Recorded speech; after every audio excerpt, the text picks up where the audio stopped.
What's up guys, today I'm going to be making Dior Air Jordan 1's, but first of all, I got myself an office. I just moved in, so right now the sound might be a little echoey, but as you can see, all new background. I'm going to be making some cool stuff back here, so you know the backdrop isn't that boring or anything, but I just moved in. I'm going to be making a video on that soon, so that's why I haven't been able to upload this past week. But now that I have this, I'm going to be able to upload more. I'm going to have a podcast that's coming out. I have a full-on setup over there, so I'm super excited for that. But let me get right into these shoes and explain about them.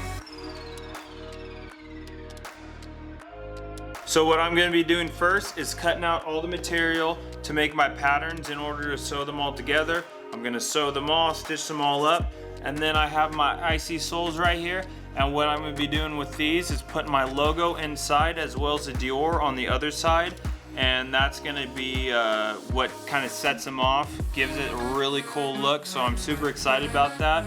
But you know, you got your icy soles right here, you got all the materials. I'm going to be cutting them out right now so you'll be able to see that, as well as the alligator belly. It's super thick, you know, but it's going to be super cool. It's really soft. I really like the feel, as you can see. So it's going to give these shoes just a whole new look, set them off from all the other shoes. So with further ado, let's get right to it. If you'd like to support me, go get a t-shirt, link in description. I got them on my website. I got the drip logo as well as just a standard one. They come in black t-shirts as well as bleach t-shirts, so go copy yours if you want.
Real quick, for everyone that's asking me the tools that I'm using, I got all the links down in the description, so go check those out so you could use them for yourself. So I got everything cut out now. As you can see, you know, they're all in pieces now. Next step is to sew them all together. I'm super excited to start these. As you can see, white, and then it's like a, I guess you'd say like a bluish suede on the inside, but this white's really gonna pop, as well as the gray alligator. It's really just gonna, you know, pop with each other, as well as a Dior Nike signs, so that's gonna be super cool. But I have everything cut out now. I have everything stenciled off. I'll show some B-roll of, you know, what it looks like together. But, you know, now it's just a puzzle. You just put everything together, stitch them all together, glue them all together, and boom, you got yourself some Dior shoes. But I'm super excited about these. I'm gonna be trying to post as many videos as I can now that I moved in here. I'm gonna try to start, you know, getting better videos as well now that I got more lighting that's gonna come in, so I could really set it up to how I want it. I could really adjust the audio as well so it's, you know, high quality, and show you how to make some cool shoes. But, you know, for right now, this is where we're at. Thanks for watching this video. Make sure to like, subscribe, and check out all my other videos, as well as go check out the merch and all my customs on my website. I'm making some cool stuff, so go copy yours if you'd like. I'm now getting to stitching and all that stuff, so see you in the next video.